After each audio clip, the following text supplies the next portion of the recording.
Hello sir. Bablu shorts. हाँ hello sir, good morning. Good morning, good morning. Live हो गया है जी, जल्दी जल्दी आप लोग जुड़िए, हल्ला नहीं कीजिए आप लोग। ठीक है, जल्दी से जुड़िए और हल्ला नहीं कीजिए।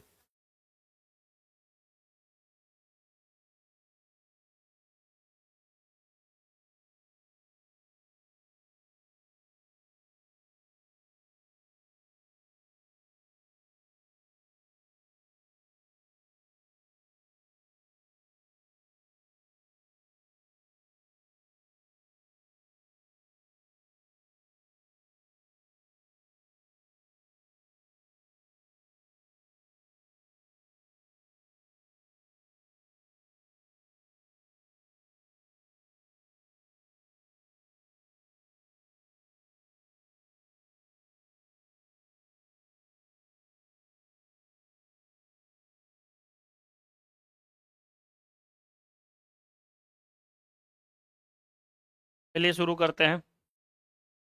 इसके पहले तक आप लोग पढ़े हैं, सबको गुड मॉर्निंग। जल्दी जल्दी आप लोग जुड़ जाइए। सबको गुड मॉर्निंग, गुड मॉर्निंग। देखिए, प्रत्यास्था से सब लोग परिचित होंगे, ऐसा नहीं है कि नहीं जानते होंगे। और जो लोग नहीं जानते होंगे उनका बचपन बहुत खराब बीता होगा। अगर हम प्रत्यास्था की बात करें तो आप लोग पढ़े भी होंगे और जानते भी होंगे कि प्रत्यास्था क्या होता है, इलास्टिसिटी क्या होता है। लेकिन वह गुण क्यों होता है? यह गुण जैसे कि हम लोग पढ़े श्यानता, पृष्ठतनाव। पृष्ठतनाव किसका गुण था जी? पृष्ठतनाव केवल और केवल किसका गुण था? द्रव का गुण था। श्यानता किसका गुण था? द्रव और गैस दोनों का था। लेकिन अगर हम प्रत्यास्था की बात करते हैं तो ये केवल और केवल ठोस का गुण होता है।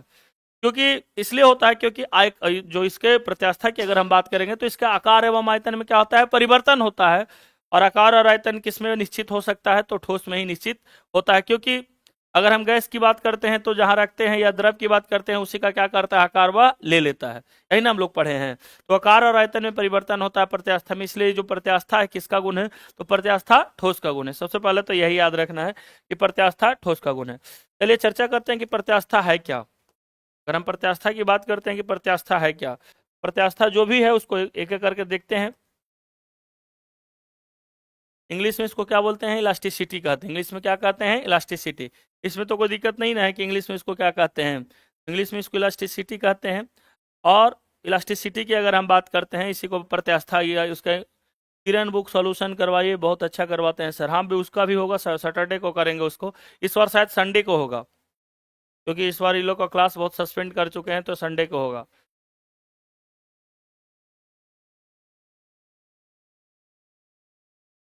संडे को कोई जगह छुट्टी? इतना दिन छुट्टी रहा ना। हाँ करवाएंगे करण कुमार जी।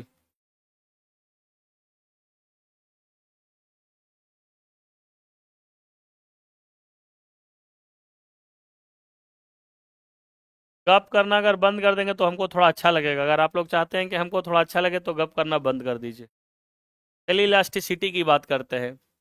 जैसे मनुष्य का हर एक मतलब मनुष्य का जो शरीर होता है, शरीर का हर एक अंग कोशिकाओं से मिलकर बना हुआ है। आप लोग सब लोग पढ़े हैं कि कोशिकाओं से ही, जैसे कि देखे थे कि किसका निर्माण हो रहा था? ऑर्गन का निर्माण हो रहा था। इसमें तो कोई दिक्कत नहीं है, जब हम लोग अभी अभी बायोलॉजी पढ़े थे। उसी तरीके से अगर निर्जीव पदार्थ की हम बात करते हैं तो जो भी निर्जीव पदार्थ होते हैं उसका जो बनावट होता है, कोई ना कोई परमाणु या अणु के बने होते हैं। इसमें तो कोई दिक्कत नहीं है कि अगर कोई भी पदार्थ है, निर्जीव पदार्थ है, तो वो कोई परमाणु या कोई अणु का बना होगा। अगर निर्जीव पदार्थ है तो वह कोई परमाणु या अणुओं से मिलकर बना होगा।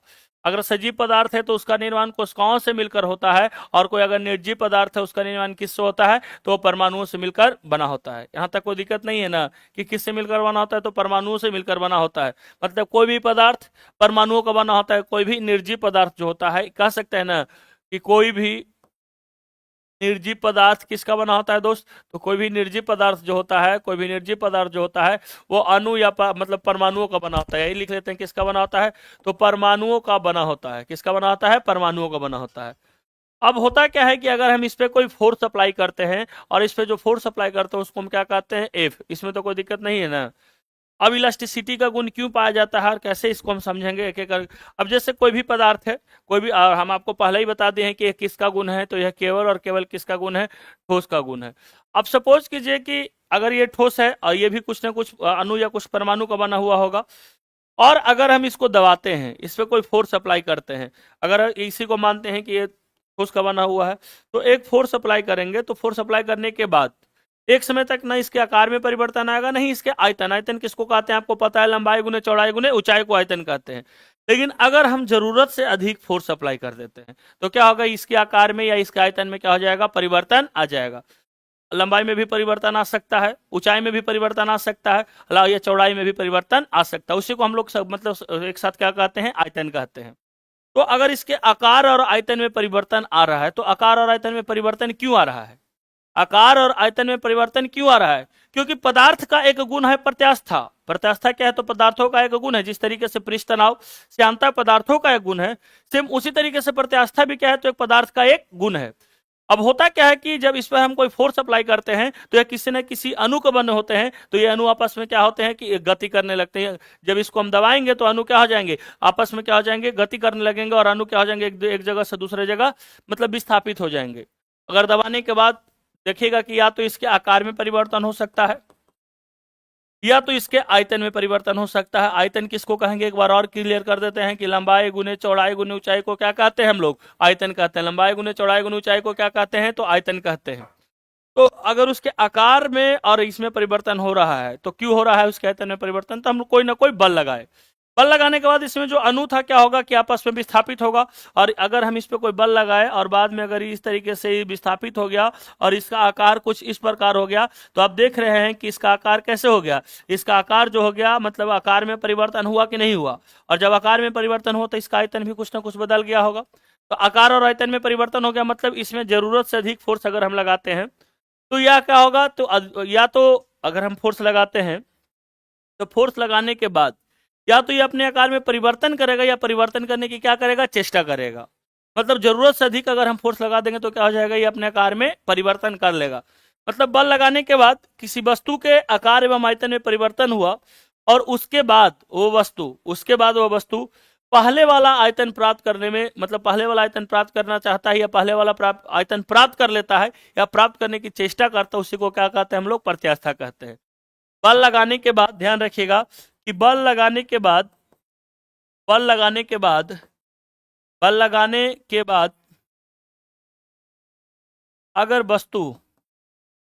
अगर वस्तु पहले वाला आयतन प्राप्त करता है, आयतन प्राप्त करता है या प्राप्त करने की चेष्टा करता है, प्राप्त करता है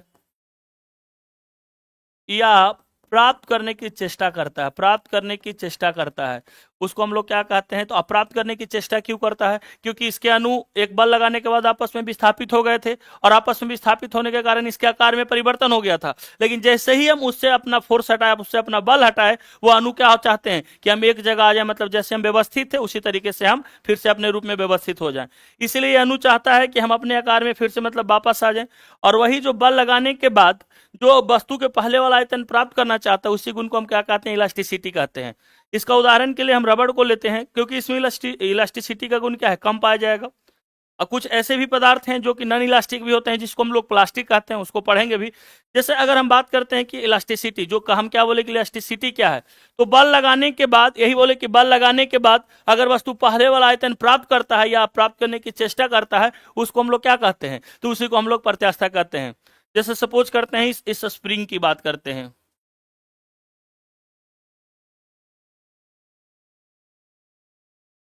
ये स्प्रिंग है और इस स्प्रिंग में इसका कुछ न, पहले हम 200 ग्राम वजन को लटकाते हैं, 200 ग्राम वजन को तो 200 ग्राम लटकाने से कोई प्रभाव पड़ेगा, नहीं पड़ेगा।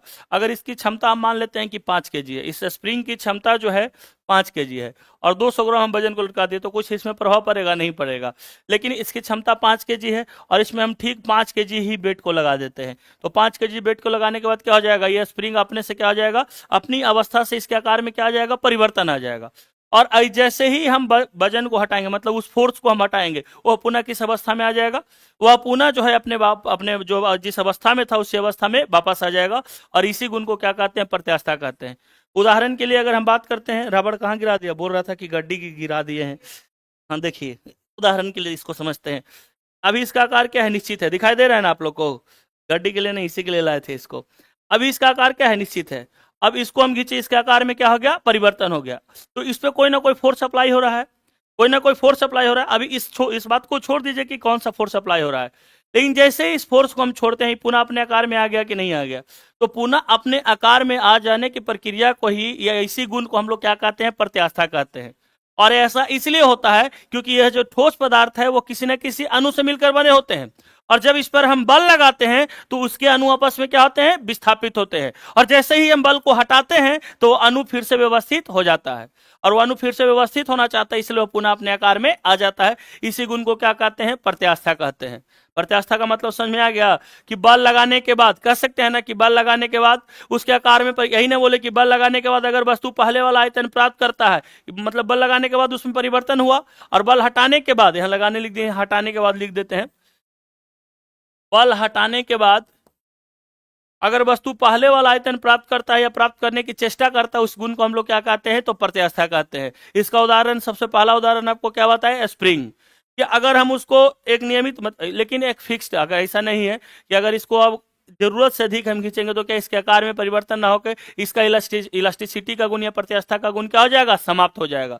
जरूरत से अगर अधिक इसको हम इस पे बल लगा देंगे तो इसका प्रत्यास्था का गुण क्या हो जाएगा, समाप्त हो जाएगा। उदाहरण के लिए और बताते हैं कि स्प्रिंग का वेट कितना था, 5 केजी तक उसकी क्षमता थी, और उसमें हम 20 केजी लटका देंगे तो क्या उसमें प्रत्यास्था का गुण मौजूद रहेगा, तो उसमें भी प्रत्यास्था का गुण क्या हो जाएगा, समाप्त हो जाएगा।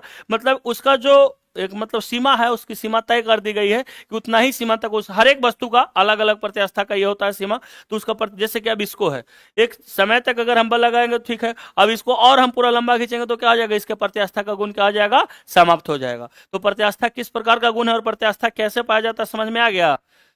और इसका मुख्य कारण क्या है, प्रत्यास्था का मुख्य कारण क्या है, तो पदार्थ के बीच में जो अणु पाए जाते हैं और इसके बीच में जो अंतर आणविक स्थान पाए जाते हैं, पदार्थ के बीच में जो अणु पाए जाते हैं इसके बीच में क्या पाए जाते हैं, अंतर आणविक स्थान इसको कहते हैं, या इंटरमोलिकुलर स्पेस कहते हैं। ध्यान रखिएगा, इसको क्या बोलते हैं, अंतर आणविक स्थान या इंटरमोलिकुलर स्पेस। और ये अंतर आणविक स्थान या इंटरमोलिकुलर स्पेस के बीच, इनके बीच एक आकर्षण बल लगता है, इनके बीच एक आकर्षण बल लगता है, और इस आकर्षण बल के कारण हर एक अणु अपने जो मतलब जिस अवस्था में रहता है उसी अवस्था में क्या है, आना चाहता है। याद रखिएगा कि हर एक अणु के बीच में अंतराण्विक स्थान होता है, और इसके कारण जो है इसके बीच एक बल लगता है, उस बल को हम लोग क्या कहते हैं, उस बल को हम लोग आकर्षण बल कहते हैं। और यह आकर्षण बल के कारण हर एक अणु क्या है, अपने पूर्व अवस्था में आना चाहता है। इसी के कारण जो है प्रत्यास्था का गुण मौजूद होता है। किसके कारण मौजूद होता है, तो अणुओं के बीच पाए जाने वाले अंतराण्विक स्थान के कारण एक बल कार्य करता है, उसको आकर्षण बल कहते हैं। और इस आकर्षण बल के कारण ही प्रत्येक अणु अपने पूर्व अवस्था में आना चाहता है, इसी के कारण प्रत्यास्था का गुण इसमें क्या होता है, मौजूद होता है।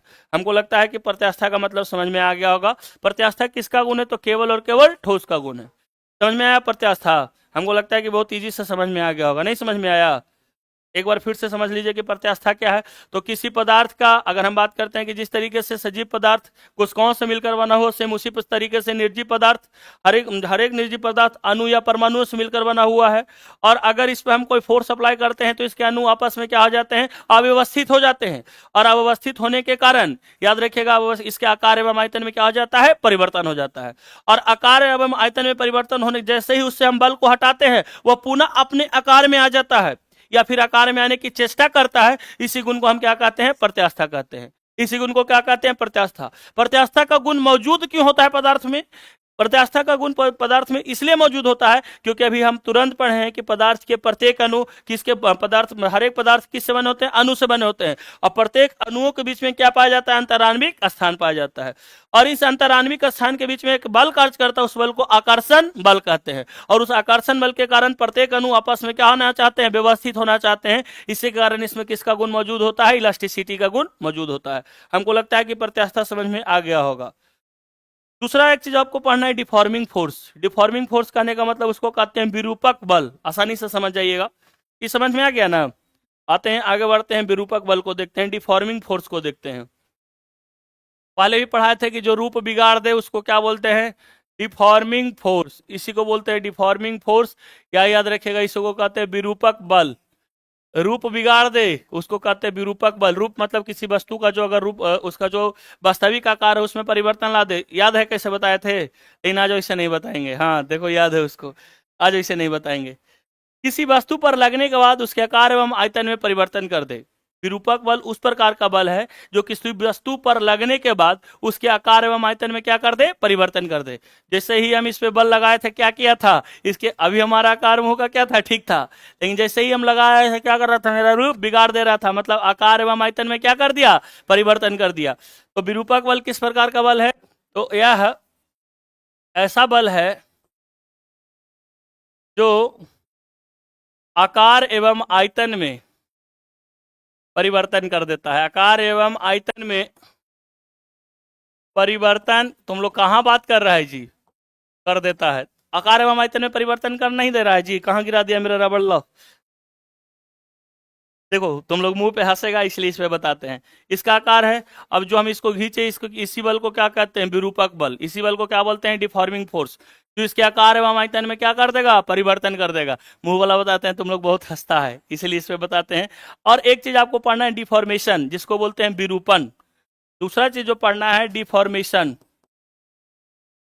डिफॉर्मेशन, इसको कहते हैं हम लोग विरूपण। विरूपण क्या है जी, विरूपक बल समझ गए, वैसा बल जो उसके आकार एवं आयतन में परिवर्तन कर दे, उस बल को क्या कहते हैं, विरूपक बल या डिफॉर्मिंग फोर्स है। विरूपण किसको कहते हैं, तो यह बल लगाने के बाद विरूपण उत्पन्न होता है। जब भी यह बल लगा देंगे तो विरूपण उत्पन्न हो जाएगा। यह बल लगाएंगे तो कैसा क्या उत्पन्न हो गया, विरूपण। इस बल लगाने के बाद याद रखिएगा, डिफॉर्मिंग फोर्स लगाने के बाद ही क्या उत्पन्न होगा, डिफॉर्मेशन, जिसको बोलते हैं विरूपण। इसको क्या बोलते हैं, विरूपण। यह बल लगाने के बाद, यह बल लगाने के बाद अब आकार में परिवर्तन हो जाएगा, उसको क्या कहेंगे, आयतन में परिवर्तन होगा, मतलब वो रूप से क्या होगा, विरूपित हो गया, उसी को बोलते हैं डिफॉर्मेशन। यह बल लगाने के बाद विरूपण उत्पन्न होता है, विरूपण उत्पन्न होता है। यह जब जहां विरूपक बल कार्य करेगा वहीं क्या उत्पन्न हो जाएगा, विरूपण या डिफॉर्मिंग उत्पन्न हो जाएगा। यहां तक हमको नहीं लगता है कि कोई दिक्कत होना चाहिए, यहां तक आप आराम से बता सकते हैं। पहले प्रत्यास्था समझ में आ गया कि प्रत्यास्था किसको कहते हैं, प्रत्यास्था समझ में आया कि नहीं आया जी। जब वस्तु को बल लगाकर खींचा जाता है तो उसके आकार में क्या होता है, परिवर्तन होता है। जब वस्तु को बल लगाकर खींचा जाता है तो उसके आकार में परिवर्तन होता है, और जब हटा लिया जाता है तो वस्तु पुनः उसी आकार में क्या होता है, आ जाता है। ये भी तो कह सकते हैं, पुनः उसी आकार में आ जाता है। यह गुण याद रखिएगा, क्या कहलाएगा, प्रत्यास्था। जैसे रबड़ हो गया और स्प्रिंग हो गया, इस समय प्रत्यास्था के गुण क्या है, मौजूद है। एक और उसमें उदाहरण पूछता है क्वार्ट्ज, क्वार्ट्ज में भी प्रत्यास्था के गुण क्या है, मौजूद है। ध्यान रखिएगा कि अगर हम बात करते हैं कि जो जितना कठोर होगा उसकी प्रत्यास्था उतनी अधिक होगी। क्यों, ऐसा क्यों, जो जितना कठोर होगा उसकी प्रत्यास्था उतनी ही अधिक होगी, ऐसा क्यों हो सकता है, क्योंकि प्रत्यास्था का गुण किसमें मौजूद है, ठोस में। तो सबसे अधिक जो प्रत्यास्थ होगा क्या हो जाएगा, तो याद रखिएगा कि प्रत्यास्था का गुण जो हो जाएगा, ध्यान रखिएगा, प्रत्यास्था का गुण सबसे अधिक किसमें पाया जाएगा, ठोस में। और यह केवल और केवल किसका गुण है, ठोस का। इसका मतलब है कि गैस और द्रव में क्या हो जाएगा, गैस और द्रव में बिल्कुल नहीं होगा। यह याद रखिएगा कि ठोस से क्या होगा, कम होगा। तो सबसे अधिक किसमें पाया जाएगा, ठोस में। और प्रत्यास्था का गुण किसका है, तो ठोस का गुण है। यहाँ तक कोई दिक्कत नहीं ना है। विरूपक बल समझ में आ गया कि उसके आकार एवं आयतन में क्या हो जाए, परिवर्तन हो जाए। उसके आकार एवं आयतन में क्या हो जाएगा, परिवर्तन हो जाएगा, उसी को क्या कहते हैं, डिफॉर्मिंग फोर्स। जहां काम करेगा वहीं क्या काम करेगा, तो वहीं काम करेगा डिफॉर्मेशन। जहां उसके आकार एवं आयतन में परिवर्तन हो गया वहीं पे क्या होगा, विरूपण होगा या डिफॉर्मेशन होगा, उसी को क्या बोलते हैं, डिफॉर्मेशन। एक होता है परफेक्टली इलास्टिक। अब आगे जो हम लोग को पढ़ना है, परफेक्टली इलास्टिक के बारे में पढ़ना है। परफेक्टली का मतलब समझते हैं,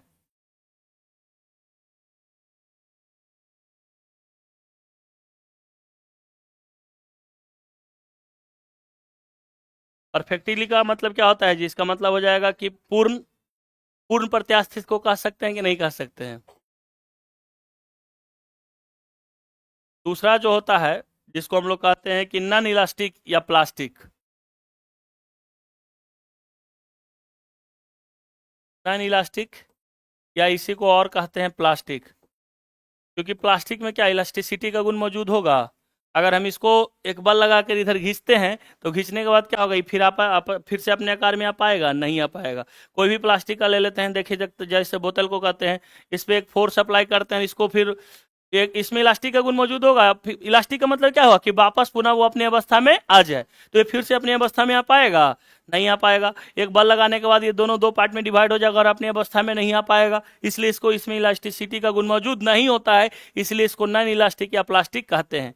लेकिन जो परफेक्टली इलास्टिक होते हैं विरूपक बल हटाने के बाद, विरूपक बल किसको कहते हैं समझ में आ गया ना, कि विरूपक बल किसको कहते हैं, कि विरूपक बल लगाने के बाद आकार एवं आयतन में क्या हो जाए, परिवर्तन आ जाए, और जैसे ही विरूपक बल हटाए और वो अपने आकार में आ जाए, इसी को कहते हैं परफेक्टली इलास्टिक। विरूपक बल हटाने के बाद वो अपने पहले जैसे आकार में आ जाए, पहले जैसे आकार में जो, उसी को क्या बोलते हैं, इलास्टिक या परफेक्टली इलास्टिक। विरूपक बल लगने के बाद वो पहले जैसे आकार में नहीं आ जाए, उसको बोलते हैं नॉन इलास्टिक या प्लास्टिक। सिंपल सा बात है कि अब जैसे इस पे जो हम बल लगा रहे हैं, इसको क्या बोलेंगे, याद रखिएगा, इस पे जो बल लगा रहे हैं और एक बल लगाने के बाद इसको बोलेंगे विरूपक बल, या इसको क्या बोलते हैं, डिफॉर्मिंग फोर्स। डिफॉर्मिंग फोर्स लगाने के बाद ये क्या पहले वाले अवस्था में आ पाएगा, तो नहीं आ पाएगा, इसको बोलेंगे नॉन इलास्टिक या प्लास्टिक। लेकिन अगर हम इसमें विरूपक बल लगाते हैं तो क्या, विरूपक बल को हटाने के बाद ये पहले वाले अवस्था में आ जाएगा, इसलिए इसको हम किसके श्रेणी में रख सकते हैं, परफेक्टली इलास्टिक के श्रेणी में रख सकते हैं। तो कह सकते हैं कि विरूपक बल हटाने के बाद वस्तु पहले जैसा आयतन और आकार को प्राप्त कर लेगा, उसको क्या कहेंगे, परफेक्टली इलास्टिक कहेंगे। विरूपक बल हटाने के बाद, विरूपक बल हटाने के बाद, विरूपक बल समझ में आ गया ना, विरूपक बल हटाने के बाद पहले जैसा आकार में आ जाए, पहले जैसा आकार या आयतन प्राप्त कर ले, पहले जैसा आकार या आयतन प्राप्त कर ले, वो याद रखिएगा, उसी को क्या कहते हैं हम लोग, उसी को बोलते हैं, याद रखिएगा, उसी को बोलते हैं, ध्यान रखिएगा, पूर्ण प्रत्यास्थ या परफेक्टली इलास्टिक कहते हैं। क्या हो रहा है बार बार भाई,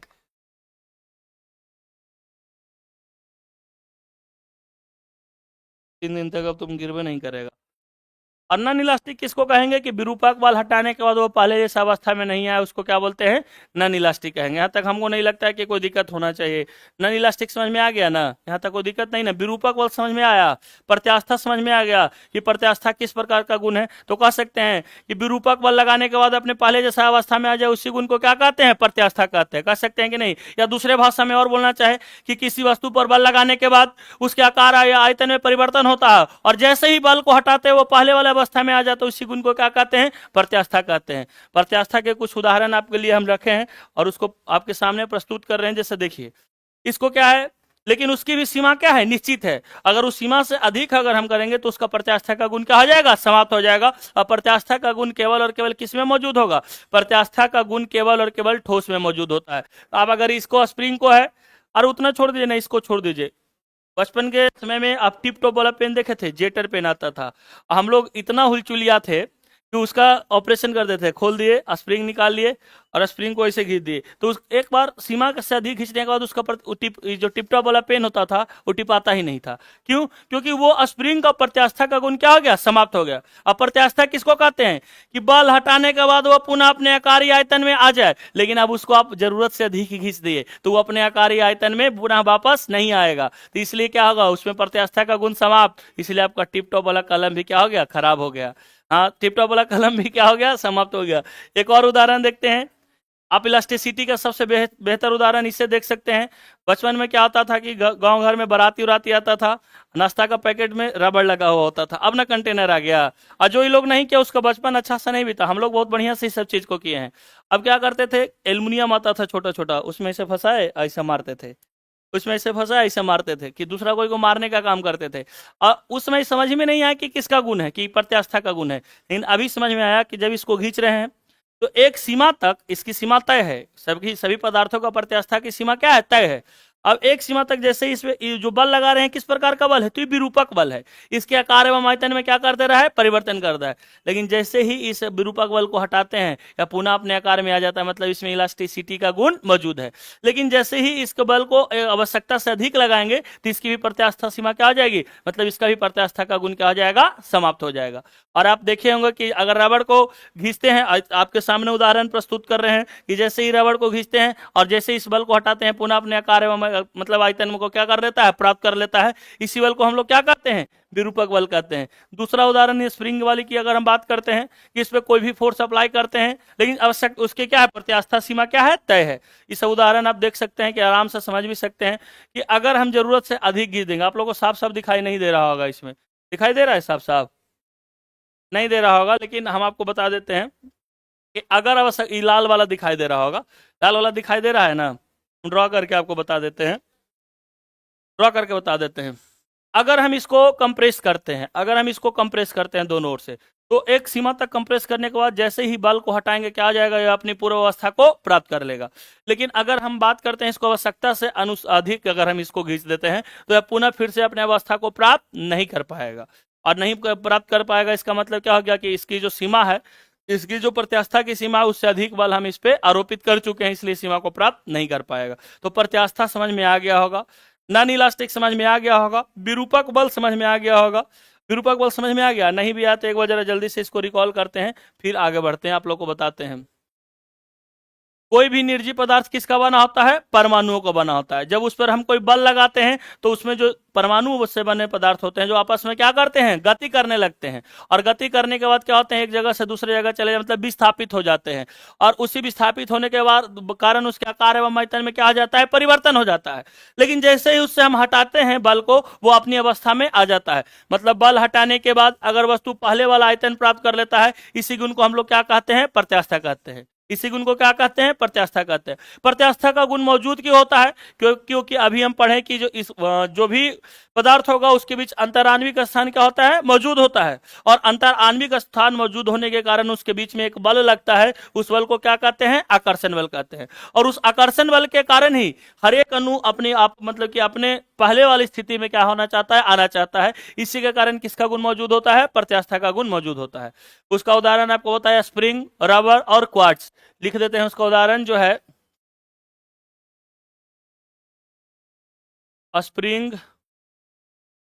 रबड़ और क्वार्ट्ज। सबसे अधिक जो हो जाएगा, सबसे अधिक कौन होगा, तो सबसे अधिक प्रत्यास्थ जो होगा ठोस होगा। उसके बाद आपको बताया डिफॉर्मिंग फोर्स, ऐसा बल जो आकार एवं आयतन में परिवर्तन कर देता है और हटाने के बाद पुनः वो अपने आकार एवं आयतन में आ जाता है, उसको क्या बोलते हैं, तो डिफॉर्मिंग फोर्स कहते हैं। और यह बल लगाने के बाद, यह बल लगाने के बाद जो विरूपण उत्पन्न होगा इसी को क्या बोलेंगे हम लोग, डिफॉर्मेशन बोलेंगे या विरूपण कहते हैं। प्रत्यास्था सबसे अधिक किसमें होगा, ठोस में होगा। उसके बाद गैस और द्रव में बिल्कुल ना के बराबर होगा।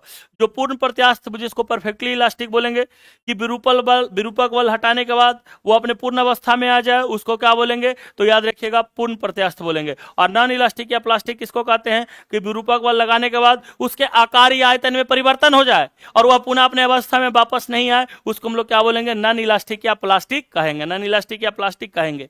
अब आपको एक और समझना, स्ट्रेन, जिसको क्या बोलते हैं, विकृति। कोई बात नहीं, आसानी से समझ जाइएगा।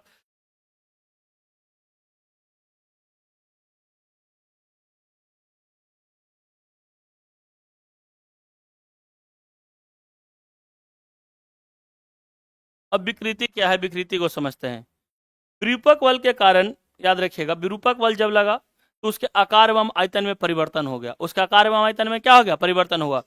ये अभी देखिए समान अवस्था में है, इस पे हम कौन सा बल लगा दिए, विरूपक बल। कौन सा बल लगा दिए, विरूपक बल। अब विरूपक बल लगाने के बाद क्या हो गया, इसके आकार एवं आयतन में क्या हो गया, परिवर्तन हो गया। आकार एवं आयतन में परिवर्तन हो गया, इसी को पदार्थ का क्या कहेंगे, हम विकृति कहेंगे।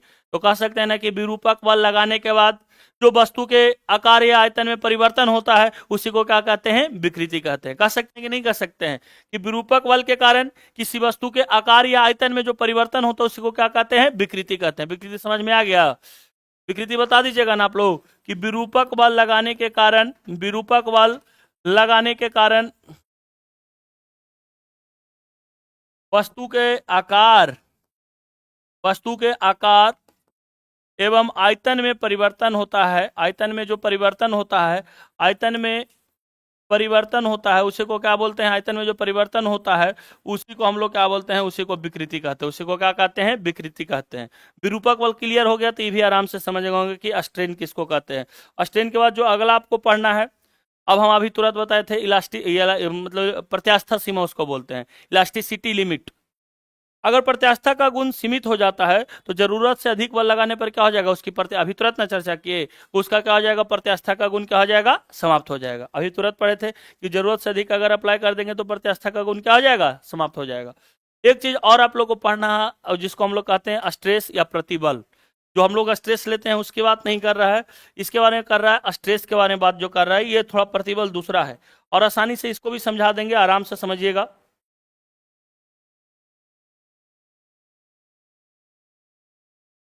और एकदम आसान है, ये सब चैप्टर में कोई दम थोड़ी है। प्रतिबल, अब विकृति समझ गए कि विरूपक बल लगा, विकृति माने अपने आकृति से परिवर्तन, विरूपक बल लगाने के कारण वस्तु के आकार आयतन में जो परिवर्तन होता है उसी को क्या कहते हैं, विकृति कहते हैं। और विकृति की अगर हम बात करते हैं तो कैसी राशि है, तो आप याद रखिएगा ये मात्रकहीन राशि है, याद रखिएगा यह कैसी राशि है, तो मात्रकहीन राशि है। इसके बारे में हम लोग पहले भी पढ़ चुके हैं।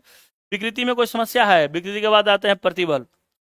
जैसे प्रतिबल की बात करते हैं तो बल के एकांक क्षेत्रफल, याद रखिएगा कि बल के विरुद्ध एकांक क्षेत्र में लगने वाले बल, प्रतिबल, प्रति का मतलब क्या होता है, उसके विपरीत, याद रखिएगा प्रति का मतलब क्या होता है, विपरीत। इसमें कोई दिक्कत नहीं होना चाहिए। अब जैसे अगर हम कह सकते हैं कि अगर हम इस पे कोई फोर्स अप्लाई कर रहे हैं,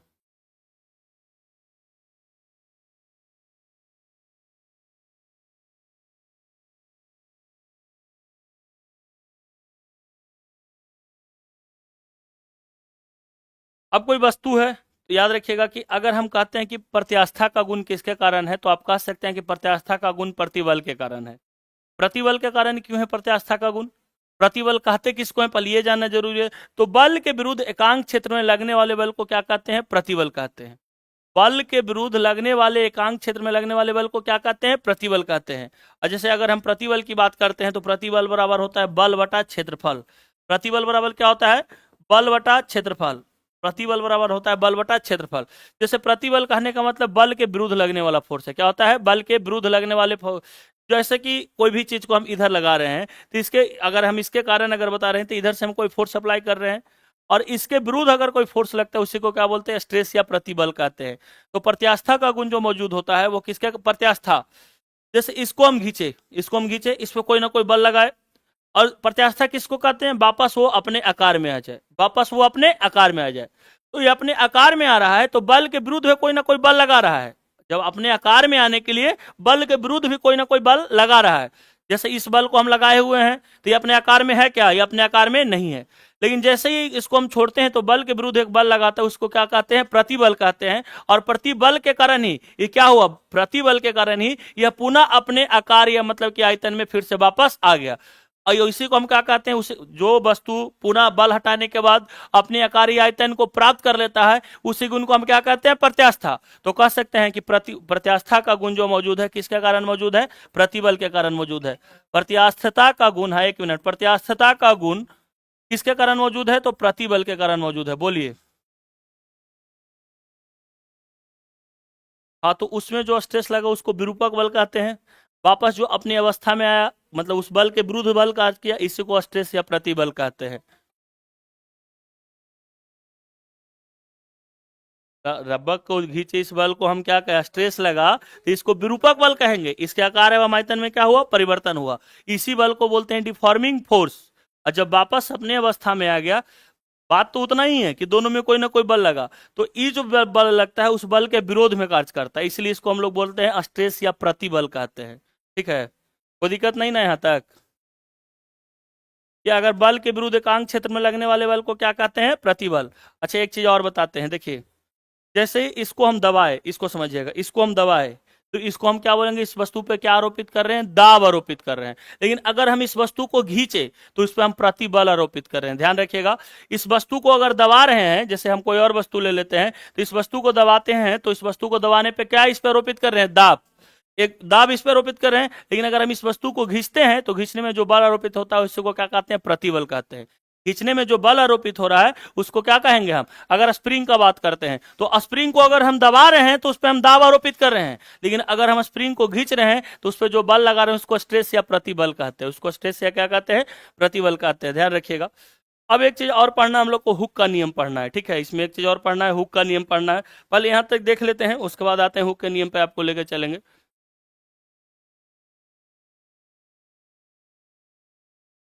हेलो।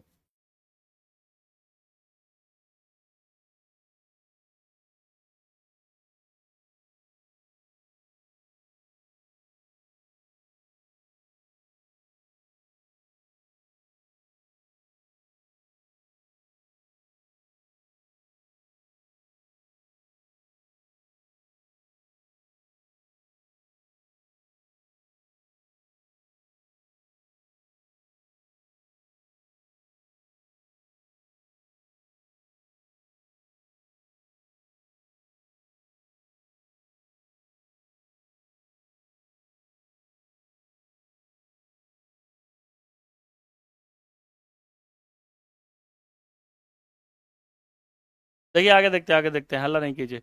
प्रत्यास्था पदार्थ का वह गुण है जिसके कारण वस्तु उस पर लगाए गए बाह्य बल से उत्पन्न किसी भी प्रकार के परिवर्तन का क्या करता है, विरोध करता है। और जैसे ही बल को हटा लिया जाता है वो अपनी पूर्व अवस्था में वापस आ जाता है। ऐसा क्यों होता है? क्योंकि पदार्थ के, आपको अभी तुरंत बताया कि पदार्थ का निर्माण अणुओं से मिलकर बना या परमाणुओं से मिलकर बना हुआ है, और जैसे उसमें कोई फोर्स लगाते हैं तो उसके परमाणु क्या हो जाते हैं, विस्थापित हो जाते हैं, और उसके आकार एवं आयतन में परिवर्तन हो जाता है। लेकिन जैसे ही वो बल को हटाते हैं तो वो अणु अपने वापस अवस्था में आना चाहते हैं, और इसी के कारण किसका गुण मौजूद होता है, प्रत्यास्था का गुण। प्रत्यास्था की सीमा के बारे में भी चर्चा कर चुके हैं कि विरूपक बल के परिमाण, विरूपक बल क्या होता है समझ गए है ना, कि जिसके आकार एवं जिससे आकार एवं आयतन में क्या हो जाए, परिवर्तन हो जाए। तो इसमें डायरेक्ट लिख दिया है कि विरूपक बल के परिमाण की वह सीमा जिससे कम बल लगाने पर पदार्थ में प्रत्यास्था का गुण बना रहता है।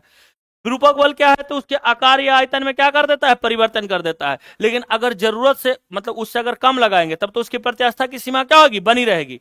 लेकिन उससे अगर हम अधिक लगा देंगे तो उसकी प्रत्यास्था की सीमा क्या हो जाएगी, समाप्त हो जाएगी।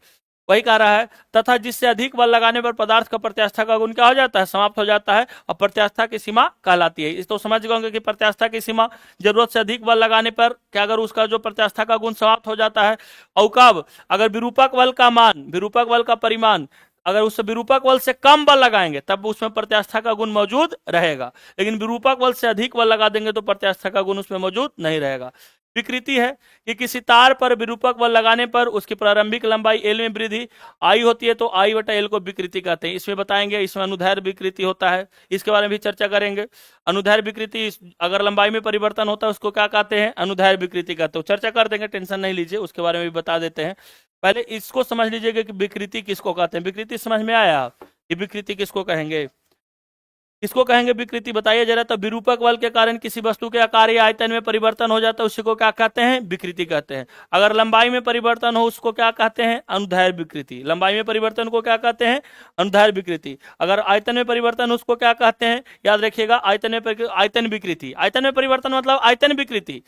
विकृति का मतलब एक ही चीज है कि उसके आकार और आयतन में क्या होता है, परिवर्तन हो जाता है। अगर लंबाई में परिवर्तन हो गया तो क्या बोलेंगे, लंबाई विकृति। आयतन में उसी को अनुदैर्ध्य विकृति भी कहते हैं। आयतन में हो गया तो आयतन विकृति, और एक चीज और बदलता है, जो बदलने वाला चीज क्या है, तो आकृति। तो आकृति में परिवर्तन को क्या बोलते हैं, अपरूपण विकृति। यही तीन चीज तो पढ़ना है। विकृति क्या है पहले तो समझ गए कि कोई बल लगाने के बाद उसके आकार एवं आयतन में क्या आ जाए, परिवर्तन हो जाए। तो अगर हम इस पे बल लगा रहे हैं दोस्त, तो हो सकता है इसके लंबाई में भी परिवर्तन आ जाए। इसके लंबाई में भी अगर इलास्टिक है तो इसके लंबाई में भी परिवर्तन आ जाए। जैसे इसको अगर हम बात करते हैं, इसको क्लियर कर देते हैं कि इसको अब बल लगाए तो इसके लंबाई में भी परिवर्तन हो गया, तो लंबाई में परिवर्तन को क्या बोलेंगे, अब लंबाई में परिवर्तन को अनुदैर्ध्य विकृति। अगर हम लंबाई में परिवर्तन हो गया उसको अनुदैर्ध्य विकृति, अगर इसके आयतन में परिवर्तन हो गया इसको आयतन विकृति। लेकिन अगर याद रखिएगा इसके आकार में परिवर्तन हो गया उसको बोलेंगे अपरूपण विकृति। तीन ही तो विकृति, कितना, तीन प्रकार का विकृति किसको कहते हैं, विकृति किसको कहते हैं, तो समझ में आ जाना चाहिए कि उसके आकार एवं आयतन में परिवर्तन को ही क्या कहते हैं, विकृति कहते हैं। प्रतिबल किसको कहते हैं, तो प्रति एकांक क्षेत्रफल पे लगाए गए बल को प्रतिबल कहते हैं। अगर हम दबा रहे हैं तो उस पर दाब आरोपित कर रहे हैं, अगर हम उसको खींच रहे हैं तो क्या आरोपित कर रहे हैं, प्रतिबल आरोपित कर रहे हैं। और याद रखिएगा प्रतिबल का अगर हम बताएं तो क्या होता है, प्रतिबल बराबर क्या हो जाएगा, एकांक बल बटा क्षेत्रफल हो जाएगा ना जी, इसी को कहते हैं प्रतिबल कहते हैं। आते हैं आगे, प्रतिबल प्रति एकांक क्षेत्रफल पर लगाए गए बल को क्या कहते हैं, प्रतिबल कहते हैं। जरा एक बार इसको बताएंगे, प्रत्यास्था का यंग मापक, हुक का नियम और यंग का प्रत्यास्था गुणांक। बहुत आसान है। एक नीचे वाला लाइन जो था हम आपको बता दिए हैं कि यदि विकृति आयतन में हो तो उसको क्या बोलते हैं, याद रखिएगा, आयतन विकृति। याद रखिएगा अपरूपण विकृति के लिए इसको मतलब केवल अलग अलग के लिए दर्शाया जाता है, ठीक है, कि इसको बोलते हैं आयतन प्रत्यास्था गुणांक। अपरूपण विकृति मतलब क्या हो गया, उसके आकार में परिवर्तन। अपरूपण विकृति को क्या कहते हैं, दृढ़ता गुणांक कहते हैं। इसको समझा देते हैं तब समझ में आएगा। हुक का नियम जो था, जरा एक बार हुक का नियम को देख लेते हैं।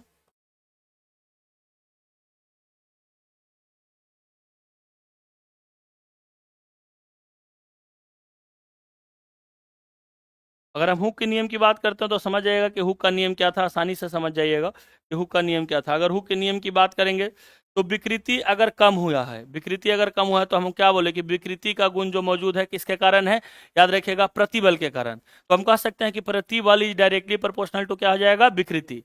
प्रतिबल इज डायरेक्टली प्रोपोर्शनल टू क्या हो जाएगा, विकृति। और इस प्रकार हम कह सकते हैं कि प्रतिबल और विकृति क्या है, एक दूसरे का अनुपात है। हुक हम भी नहीं कह सकते, हुक ही कहता था कि प्रतिबल के कारण उसमें कौन सा गुण मौजूद था? प्रत्यास्था का गुण मौजूद था। प्रतिबल के कारण उसमें जो गुण मौजूद था, कैसा गुण मौजूद था? प्रत्यास्था का गुण मौजूद था। अगर इसका कहना है कि विकृति बहुत कम हुआ हो, हुक का कहना था, विकृति का मतलब क्या हुआ? कि आयतन और आकार में परिवर्तन बहुत कम हुआ हो। हुक का कहना था कि अगर आयतन या आकार में, आयतन या आकार में, या इसको हम विकृति भी लिख सकते हैं, आयतन अगर ये विकृति बहुत कम हुआ हो, बहुत कम हुआ हो, अगर हम इस पर कोई बल लगा रहे हैं तो इसके आयतन या आकार में परिवर्तन हो भी सकता है या नहीं भी हो सकता है या कम भी हो सकता है। तो अगर परिवर्तन बहुत कम हुआ हो तो उस आधार पर क्या हो जाएगा कि प्रतिबल इज डायरेक्टली प्रोपोर्शनल टू क्या हो जाएगा? विकृति हो जाएगा। प्रतिबल इज डायरेक्टली प्रोपोर्शनल टू क्या हो जाएगा? विकृति हो जाएगा। ध्यान रखिएगा कि प्रतिबल इज डायरेक्टली प्रोपोर्शनल टू विकृति। अगर हम इसको अनुपात में लिखना चाहें तो लिख सकते हैं कि प्रतिबल बराबर क्या हो जाएगा? प्रतिबल बटा विकृति हो जाएगा। प्रतिबल वाई क्या हो जाएगा? विकृति हो जाएगा। प्रतिबल वाई क्या हो जाएगा? विकृति। और अगर हम इसकी बात करते हैं तो इसका मान क्या हो जाता है? तो इसका मान कांस्टेंट हो सकता है कि नहीं हो सकता है? क्योंकि ये एक अनुपात है तो इसका मान कांस्टेंट हो सकता है। कांस्टेंट को हटाने के लिए हम लोग क्या लिखते हैं? कांस्टेंट को हटाने की जगह पर हम इसके जगह पे लाते हैं ई, लाते हैं। इसको क्या बोलते हैं? ई लाते हैं। और इसी को हम क्या बोलते हैं? प्रत्यास्थता गुणांक कहते हैं। इसी को क्या बोलते हैं? प्रत्यास्थता गुणांक कहते हैं। इसी को क्या बोलते हैं हम लोग? प्रत्यास्था गुणांक। तो प्रतिबल और विकृति के अनुपात को ही क्या कहते हैं? प्रत्यास्था गुणांक कहते हैं। ये हमारा नियम नहीं था, ये हुक का नियम दिया हुआ था। ठीक है, कि प्रतिबल, हुक का नियम था कि प्रतिबल अगर विकृति के समानुपाती होता है, अर्थात प्रतिबल इज डायरेक्टली प्रोपोर्शनल टू क्या होगा? विकृति होगा। कब होगा ऐसा? जब उसके आयतन एवं आकार में जो है बहुत कम, अगर आयतन और आकार या विकृति उसमें बहुत ही कम हुआ हो, तो उस स्थिति में जो प्रतिबल हो जाएगा वो डायरेक्टली प्रोपोर्शनल टू क्या हो जाएगा? याद रखिएगा कि वो डायरेक्टली प्रोपोर्शनल टू हो जाएगा किसका? तो विकृति का। और ये दोनों को अगर हम कांस्टेंट लाते हैं तो इसके जगह पे कोई ना कोई साइन आता है, इसको क्या कहते हैं? ई कहते हैं। तो प्रत्यास्था गुणांक बराबर क्या हो जाएगा? प्रतिबल बटा विकृति हो जाएगा। प्रत्यास्था गुणांक बराबर क्या हो जाएगा? प्रतिबल बटा विकृति। ई के यहाँ क्या है? तो प्रत्यास्था गुणांक है। ध्यान रखिएगा। कुछ ऐसे भी मात्रक हैं जिसका मात्रक एक होता है, उसको जरा एक बार और लिख देते हैं, आपको लिखवाए भी थे। जैसे प्रत्यास्था गुणांक, प्रत्यास्थता गुणांक, प्रत्यास्था गुणांक के साथ याद रखिएगा दृढ़ता गुणांक या यंग प्रत्यास्था गुणांक, यंग प्रत्यास्थता गुणांक। यंग प्रत्यास्था गुणांक के बाद याद रखिएगा आयतन प्रत्यास्था गुणांक।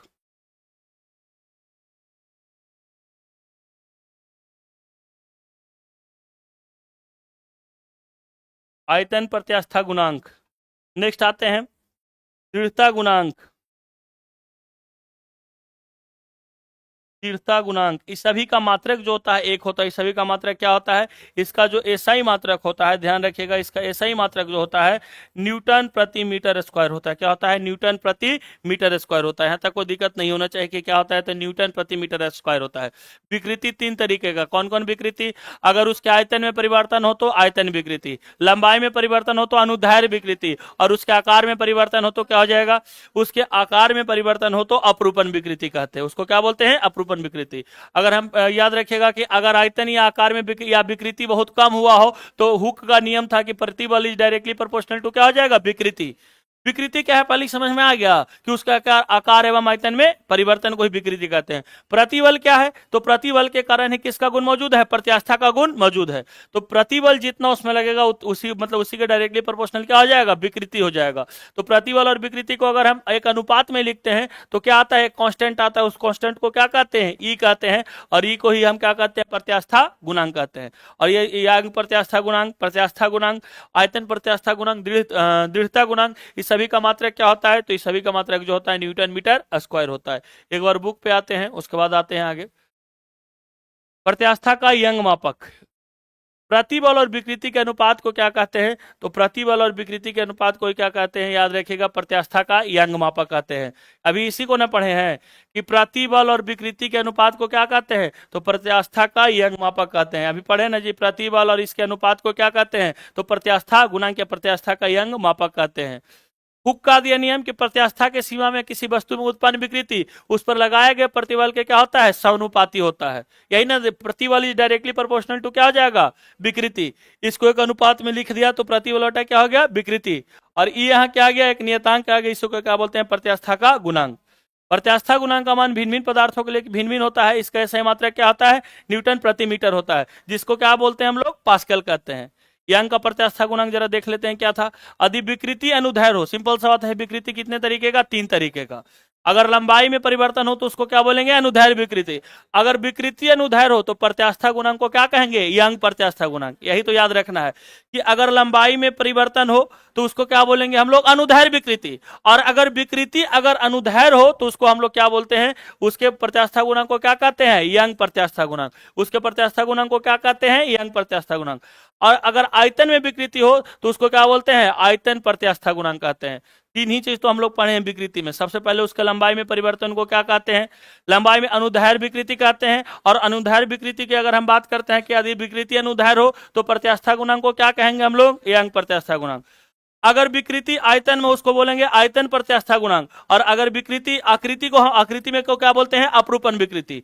अगर विकृति अपरूपण में हो तो उसको क्या बोलेंगे? दृढ़ता गुणांक। इसको ईटा भी कहते हैं, याद रखिएगा, एक ग्रीक वर्ड है, इसको ईटा कहते हैं, ध्यान रखिएगा, इसको क्या कहते हैं? ईटा कहते हैं। विकृति कितने तरीके का? 3 तरीके का। कौन कौन विकृति? सबसे पहले विकृति किसको कहते हैं? ये आपके माइंड में होना चाहिए कि आकार और आयतन में परिवर्तन को क्या कहते हैं? विकृति कहते हैं। आकार और आयतन में परिवर्तन को क्या कहते हैं? विकृति कहते हैं। इसमें कोई दिक्कत नहीं है ना। अगर उसके लंबाई में परिवर्तन हो तो उसको क्या बोलेंगे? अनुदैर्ध्य विकृति। अगर उसके लंबाई में परिवर्तन हो उसको क्या बोलेंगे? अनुदैर्ध्य या लंबाई। याद रखिएगा, अनुदैर्ध्य या लंबाई एक ही चीज होगी, अनुदैर्ध्य विकृति कहेंगे या लंबाई विकृति। आयतन में परिवर्तन को आयतन विकृति। यहां तक क्लियर है ना? अगर उसके आकार में परिवर्तन हो जाए तो अपरूपण विकृति। अगर उसके लंबाई में परिवर्तन हो तो उसको हम लोग क्या बोलेंगे? तो प्रत्यास्था गुणांक को, उसके प्रत्यास्था गुणांक को याद रखिएगा, यंग प्रत्यास्था गुणांक कहते हैं। अगर विकृति में अनुदैर्ध्य विकृति हो तो उसके प्रत्यास्था गुणांक को क्या कहेंगे? यंग प्रत्यास्था गुणांक। अगर विकृति में आयतन, अगर हम विकृति में बात करते हैं कि आयतन अगर बदला हो तो उसको क्या बोलेंगे? आयतन प्रत्यास्था गुणांक। और अगर उसके आकार में परिवर्तन हुआ हो या अपरूपण विकृति हो तो उसके लिए क्या इस्तेमाल करते हैं? दृढ़ता गुणांक का इस्तेमाल करते हैं। इतना ही बात आपको इसमें याद रखना था कि क्या क्या होता है। इतना तक समझ में आ गया? नहीं समझ में आया तो एक बार बुक देखिए, हम एक बार इससे क्वेश्चन पूछेंगे तब आगे बढ़ते हैं। एक बार जल्दी से आप लोग किताब देखिए अपना, उसके बाद आगे बढ़ते हैं। जल्दी से एक बार बुक देख लीजिए, जल्दी जल्दी आप लोग भी एक बार देख लीजिए।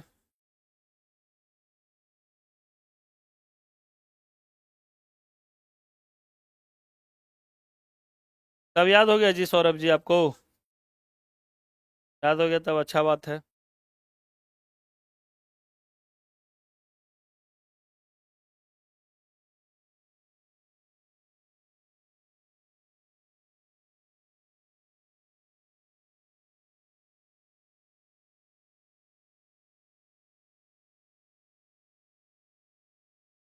बिल्कुल होता है।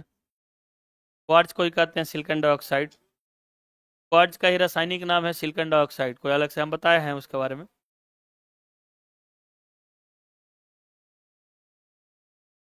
देखिए, उसके लिए आपको प्लास्टिसिटी समझना पड़ेगा। उसको बोलते हैं सुघट्यपन।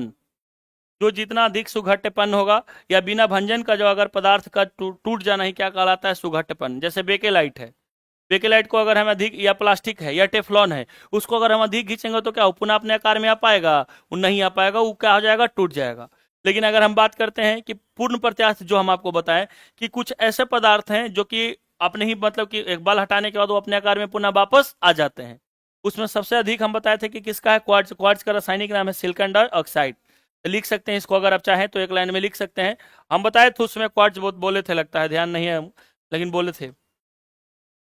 क्वार्ट्ज का ही रासायनिक नाम क्या है? क्वार्ट्ज का रासायनिक नाम जो है सिलिकॉन डाइऑक्साइड है। सिलिकॉन डाइऑक्साइड है। और ये सबसे अधिक प्रत्यास्थ है, याद रखिएगा। सबसे अधिक प्रत्यास्थ पदार्थ जो है क्वार्ट्ज या सिलिकॉन डाइऑक्साइड है। रबड़, स्प्रिंग और क्वार्ट्ज के बारे में हम बताए थे, इसी का नाम है सिलिकॉन डाइऑक्साइड, याद रखिएगा। सिलिकॉन डाइऑक्साइड इसी को बोलते हैं, सिलिकॉन डाइऑक्साइड इसी को बोलते हैं, क्वार्ट्ज को ही। सबसे अधिक प्रत्यास्थ पदार्थ यही है, ध्यान रखिएगा।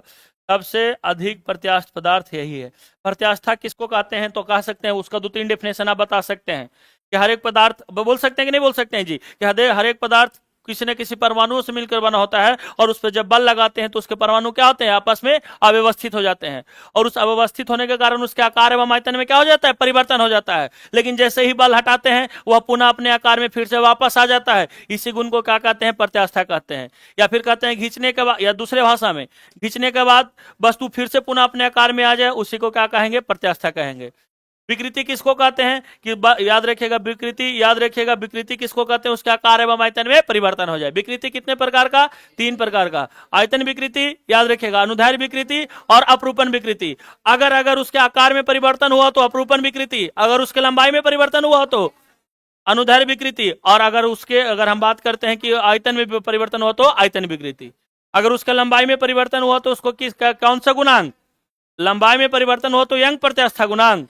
अच्छा, आयतन में परिवर्तन हो तो क्या बोलेंगे उसको, अगर उसके आयतन में परिवर्तन हुआ हो तो आयतन प्रत्यास्था गुणांक, और अपरूपण में परिवर्तन हुआ हो तो उसको क्या बोलेंगे, दृढ़ता गुणांक। और तीनों का याद रखिएगा, मात्रक आपको लिख के दे चुके हैं कि तीनों का चाहे प्रत्यास्था गुणांक, यंग प्रत्यास्था गुणांक, या आयतन प्रत्यास्था गुणांक, या दृढ़ता गुणांक का ऐसा मात्रक क्या होता है, न्यूटन प्रति मीटर स्क्वायर होता है। इसका मात्रक ही पूछता है, और इस सब का मात्रक क्या होता है, 1 होता है। अब आपके मन में क्या आएगा कि अच्छा प्रत्यास्था गुणांक तो यंग प्रत्यास्था गुणांक लंबाई में परिवर्तन था ना, तो इसका हो सकता है अलग होगा। नहीं, यंग प्रत्यास्था गुणांक बोले या प्रत्यास्था गुणांक बोले या आयतन प्रत्यास्था गुणांक बोले या दृढ़ता गुणांक बोले, सभी का यूनिट क्या होता है, 1 होता है। प्रतिबल इज डायरेक्टली प्रोपोर्शनल टू क्या होगा, विकृति। ये हम नहीं बताया था, कौन बताया था, हुक बताया था।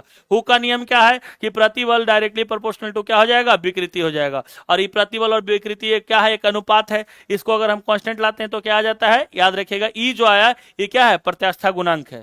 कांस्टेंट के जगह पे हम क्या लाएंगे, कांस्टेंट हटाने के लिए ई लाते हैं तो इसके जगह प्रत्यास्था गुणांक कहते हैं। लंबाई में परिवर्तन को क्या कहेंगे हम लोग, यंग प्रत्यास्था गुणांक। आयतन में परिवर्तन को क्या बोलेंगे, आयतन प्रत्यास्था गुणांक। और आकार में परिवर्तन को क्या बोलेंगे, और याद रखिएगा अपरूपण याद रखिएगा, उसी को बोलते हैं दृढ़ता गुणांक। उसी को क्या बोलते हैं, दृढ़ता गुणांक। इतना ही तो इसमें पढ़ना था, इसमें कुछ था कहाँ। इतना ही तो इसमें जो सबसे अधिक क्वेश्चन पूछता है कि प्रत्यास्था सबसे अधिक किसका होता है, सिलिकॉन और ऑक्साइड का होता है। अलग अलग होगा, आप लोग प्रत्यास्था समझ गए होंगे। विरूपक बल समझ गए कि बल लगाने के बाद उसके आकार में जो परिवर्तन आ जाता है उसको क्या बोलेंगे, विरूपक बल। विरूपक बल समझे कि नहीं समझे। डिफॉर्मिंग फोर्स अगर पूछेगा तो किसी वस्तु पर लगने के बाद उसके आकार एवं आयतन में परिवर्तन कर दे, और जहां डिफॉर्मिंग फोर्स लगेगा वहां क्या होगा, डिफॉर्मेशन होगा या विरूपण होगा। जैसे ही आकार में आयतन में परिवर्तन करेगा, इसका मतलब उसमें कौन सी घटना हो रही है, विरूपण की घटना हो रही है। कोई दिक्कत नहीं ना। किसी वस्तु को अगर खींचते हैं उस पर कौन सा बल लगाते हैं, स्ट्रेस या प्रतिबल। दबाते हैं तो उस पर कौन सा बल लगाते हैं, दाब लगाते हैं। दबाते हैं तो क्या लगाते हैं, दाब लगाते हैं। बाकी कोई दिक्कत है तो आप लोग पूछ सकते हैं।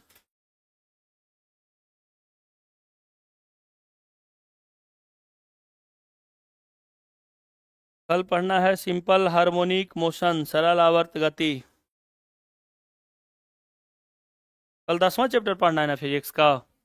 ज्योग्राफी थोड़ा लगता है, ज्योग्राफी का क्या चैप्टर खत्म हुआ है, भारत के जलवायु पढ़ना है ना। झील तक खत्म कर दिए थे, आप लोग पढ़ लिए हैं झील तक, जल प्रपात तक।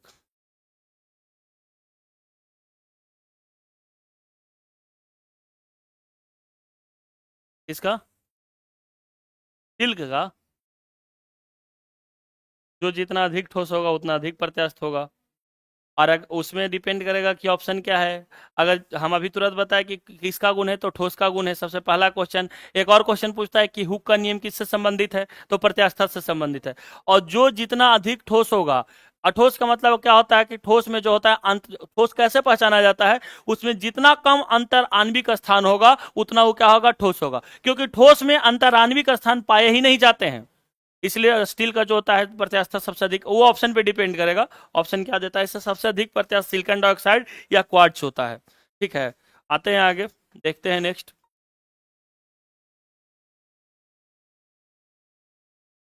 अभी हम लोग पढ़ेंगे, ऑनलाइन वाले लोग से कल मिलते हैं आप लोग से।